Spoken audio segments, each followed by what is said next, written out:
Hi, everybody. Hello, I'm Ryan. I'm Bethany. And we are Ryan and Bethany Board Game Reviews. And today we'll be talking about Lawyer Up Season 1. This is designed by Samuel W. Bailey and Mike Nad, and it is published by Rock Manor Games. This is basically a courtroom simulation. Like a courtroom drama all playing out in front of you. This is a two-player game. There's going to be one prosecutor, one defense, and you are trying to figure out how this case is going to turn out. All right, so this is the Season 1 of Lawyer Up. Basically, this comes with Lawyer Up, which is a base game by itself. It came with 2 cases in it. And then there's 2 expansions that each had 1 case each. They put them all together, wrapped them up as Lawyer Up Season 1. So all 4 cases are in this box, everything you need to play all of those things. So basically, and all those cases are replayable. I wanted to mention that just because I know when I personally was thinking about this, I thought they were all, it's kind of like a campaign of sorts. Yeah. No, but each one of those each one of these courtroom cases is its own game, essentially, that can be replayed many different ways over and over again. So yeah, let me give you a quick overview of what the setup and the starting of the first case might look like. Alright, the first thing I want to show you in Lawyer Up is the jury. So basically what's going on is there is 12 jurors, and you are trying to sway as many of them as possible to your side. You're going to win if you can get 7 or more jurors to your side. If there's a tie, it's going to go back to how many key witnesses you were able to kind of win. Witnesses kind of act like rounds in this game. These are going to be kind of out there the whole time, though. They're going to be shifting up, shifting down. The ones over here on the left side, those are going to be a lot easier to sway. Over here on the far right side, it's going to take a lot more influence to shift those people. Those are kind of locked into their ideas. And furthermore, there's all these different tokens. Those all represent different issues, different topics that are meaningful to these different jurors. So they might be easier to sway about a certain topic than they are over their other topics. But I kind of wanted to show you this first. This is the main point of the game, trying to win over the jury by the end of the game. Both sides are going to get a dial that's going to be tracking our influence over the course of the round, and we're going to spend that influence to gain some jurors' favor. Also, we have 3 objection tokens. There are 3 main kinds of cards. There's procedures, there's evidence, and then there's arguments. Arguments are the only thing that can be used on an objection. You can't object to evidence or procedures. But if someone has a really strong argument that you don't like, you know what? You can object to it. And last thing I want to show you is the sidebar token. You can flip that over to, first of all, draw a card, but then also you can win the judge over to your side. There's basically a whole bunch of different judges. You're going to choose one at the beginning of the game, and each of them has a favoring the prosecution and a favoring the defense side. On top of that, some of them have different biases to them. So certain topics are going to be more meaningful to them than others. I recommend for your first games, just starting off with the judge who is not biased at all. So using that sidebar is a good way to get the judge on your side and also to draw some cards. You also have your deck of cards over here. You have a really great reference. It's going to show you a little bit about the game. But then also you have your deck. Again, it's made up of some procedures, some evidence, and some arguments. In all of the cases in Lawyer Up Season 1, you're going to use that same deck. It's going to be the same throughout. However, there are a whole bunch of cards that are specific to the case we're going to talk about. So first of all, let's look at this case. First of all, you have a little bit of flavor text, give you some background on the mission. And then you have 3 different setups of the game. Alright, so you have a strategy for a short game, a normal game, another normal game, or a long game. And they all use different parts of the cards, different things that are going to be going on. So basically, you're going to choose one of those. For your first game, I recommend using the short game setup, so that way you kind of learn everything and how it works. Alright, we're now ready for the discovery phase. Basically, we have this huge deck of cards that's kind of specific to that case. What we're going to do is each player is going to draw 3 cards. They're going to look at them. They're going to decide 1 to add to their own deck, 1 to add to our opponent's deck, and then 1 to bury. In this case, I just happen to draw all 3 evidences. This case is all about, missing art and missing, it's called art of the crime. So we have all these different paintings that are the evidence. The top over here is going to tell you how much influence it's going to give you when you play it. And the top right, across the top there, those are all different symbols, all different bias symbols that you're going to be able to use. They need to string together in an argument, and I'll show you that a little bit later on. They also have some abilities down below. Sometimes when you play them, which is called examining, you're going to be able to do some kind of special ability. Other cards have a victory condition. If you win that particular witness, this is a part of that scenario, and this is on top of the deck, you're going to get that benefit as well. So let's say we'll give this to ourselves, we'll give this kind of weaker one to our opponent, and then we'll bury this one. Our opponent's going to be doing that as well, and we're going to keep on going until the entire deck is run out. Now we've got some extra cards for the defense deck, some extra cards for the prosecution deck, and some buried evidence. We're going to shuffle all of the defense cards into the defense deck. We're going to shuffle all of the prosecution cards into the prosecution deck. The buried evidence is going to kind of go off to the side. Most likely it's not going to come into play, but there are a couple cards that might reference it. Based off the game that we chose here, we're going to get some key witnesses. So we chose this short game, remember, and it's going to list us some key witnesses. We're going to lay those out in front of us. Then also we're going to have a whole bunch of minor witnesses that are not going to come into play yet. They might get called into play as a surprise witness later on, but as of right now, they're just going to kind of chill there. Everything up to this point has been kind of preliminary stuff, but now we're finally ready to get to our first actions. All right, the prosecution is going to call their first witness. We've got some ones over here that favor the prosecution. We've got some witnesses that favor the defense. So as prosecution, let's go ahead and call one of our prosecution witnesses. Now this is the main part of the game. We've got a witness out there, and we're going to try to sway them and sway the jury as well. So what's going to happen is we have some symbols across the sides of the cards there, and we're going to be playing cards, some evidence, some procedures, and some arguments based off of those symbols. You cannot just introduce a new topic entirely that has not yet been referenced. So for instance, I could not talk about this yet, because that little kind of that judge symbol there, that has not been referenced yet. So we cannot play that quite yet. We could, however, place that card because we got that magnifying glass that lines up. And then our next card, now we can play that card because now it lines up with the card before it. All the numbers over here on the sides, those are going to be your influence that you're adding to your dial whenever you play them. There might be some text across the bottom of the cards as well that give you some additional benefits or possibly some influence. As the prosecution, the gray cards and the red cards are going to be in your benefit. However, the blue cards, if you happen to have a blue card in your hand for some reason and you play it, you do not get those numbers. Similarly, the defense gets to have the blue cards and the gray cards, but not the red cards counting towards their influence. Procedures are kind of a special kind of a card. You can play them out there. They're kind of act as a wild, and they give you all the symbols that you need so that we can possibly string off some additional cards later on. However, they're not worth any of the influence. Although, what you can do instead is you can play them in front of you off to the side, and then on a later turn, what you can do is you can call them to play some kind of special abilities. Maybe give some additional influence, maybe you dig some cards out of the discard pile, whatever the case is. This right here is the crux of the entire game, stringing together these actions in order to get as much influence as possible. At any point, any player can pass. They're done playing. They start with a hand of 5 cards, but you don't necessarily have to play all 5 of them, and in some cases you won't be able to because you won't be able to string them together in a certain way. But at some point, someone can call pass. At that point, the other player has one last chance to play a piece of examination card, either an evidence or an argument. At that point, we're going to stop the game, and we are going to count up all of the influence. Whoever has the most influence has won over that key witness. And we're basically going to get a chance to sway some jurors. So let's say I had 20 influence, and Bethany was my opponent, and she had 15 influence. You subtract those two numbers, the difference is 5. Now I've got 5 influence points to sway the jurors. In addition to that, some cards are going to have some kind of victory condition.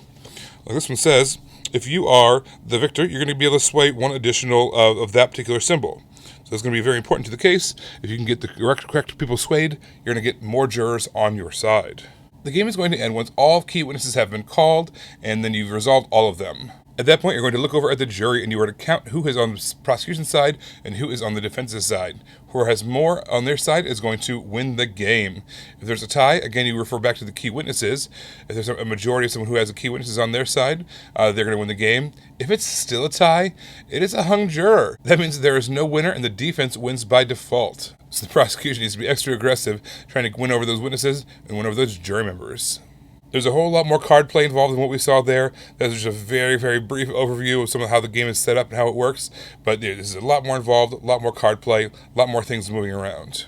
I thought it was so cool how you even got your decks to begin with, because you present all this evidence and you're going to use this or not use this. But what was neat about it is, so you each draw 3 cards like Ryan showed you, and then some of that stuff you want, some of the stuff you don't want your opponent to have. And so you might even put that in your hand, or you might put that in that middle deck that's going to be buried evidence. The buried evidence, which you might even still get access to in the future. But I thought that was so cool of how you populated and how you created these decks to kind of maneuver and manipulate the rest of the game, because that's going to make it really different. Like Ryan said, this isn't the same game, and that's one of the aspects that makes it brand new. So you as the player are already playing the game before the game really starts. You're playing how the game is going to play, and I just thought that was really cool. There's a ton of replayability in this box. I kind of hinted at that earlier. But yeah, there's 4 cases.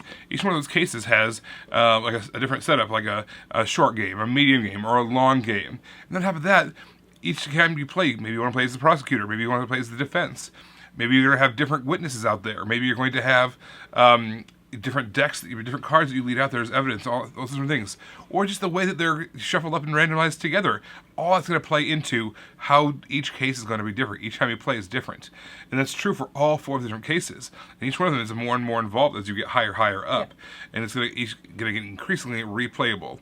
I would definitely start with the case 00, just so that you kind of train yourself on how it all works, because to be honest, the rulebook's not particularly great, but this is a good way to kind of start with 00, so that way you don't have to worry about some of the other aspects until you've got the core of it locked down. I do want to side note on that. The Board Game Geek forum on this game answered every question we had. So if you have questions, I would check that out. It was really, really, really thorough, and I appreciated that. How you play cards I thought was really neat as well. So you're calling this witness, and then you can only play off of that witness based on the biases, the things like the way that they're influencing the different subjects basically that they're talking about. You can't just bring up a random thing that didn't connect to what you already talked to the witness about. It had to connect to something else that was in your hand, and I just thought that was really cool. And then that had to connect to something else you were going to play. And if you got stuck, there was a few of these, were they called procedure cards? Mm-hmm. And so they let you do like extra abilities, but you could also use that because they were all of them. They had all of the symbols on it. So if you're just like, I am stuck and I really need something to play, you could play that as that, and instead of the ability, so you could still play cards. But I thought thematically that made a lot of sense of you have to follow this argument trail. You can't just be like, evidence, but it had nothing to do with what you were questioning the person about. So that was just, it made sense. I liked how you had to think about that. I would like literally reshuffle the cards in my hand based on the order that I wanted to play them in. I will say this is, it's a courtroom simulation, right? That's kind of what's happening. Everything is supposed to simulate and act like a real court case might operate. And as such, there's some swingy things that happen. Maybe I put some big evidence down that's like, whoa, and the jury's like, oh, I can't ignore that, and vice versa. It's going to happen back and forth throughout the game. So that is fundamentally part of the game.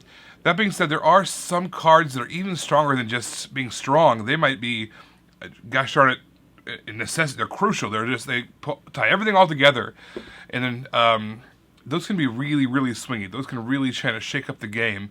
So if you are a person that likes to have a little bit more longer-term strategy and can really plan things out and be in control of your own play, you might have some problems with that. You might find that you are kind of at the whims of the cards, at the whims of your opponent, all those kinds of things.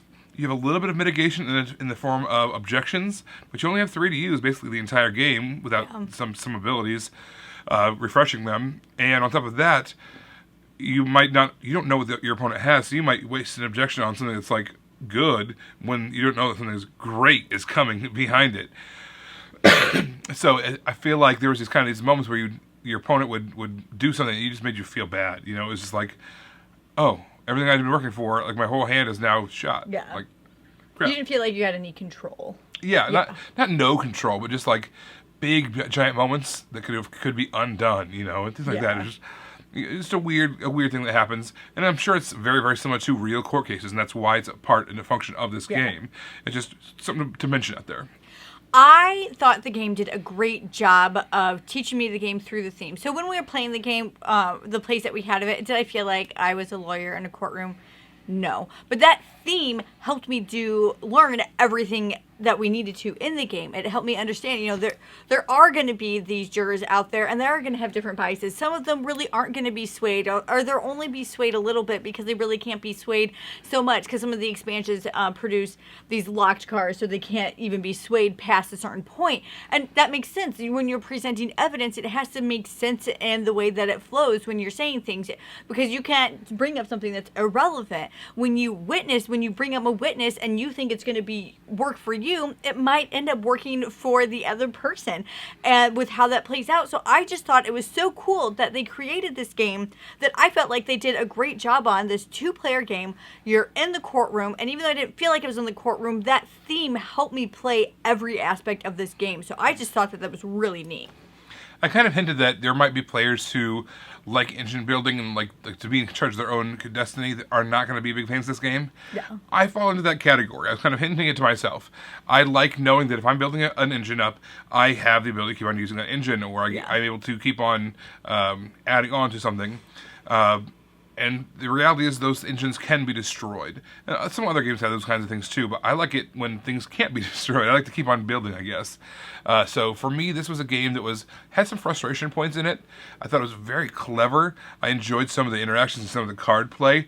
I think that for a 2-player game, this is a fantastic 2-player scenario driven duel in a sense, and it really the theme was very evocative, like Bethany was it is a duel, isn't it? It's a duel between the prosecution and the defense.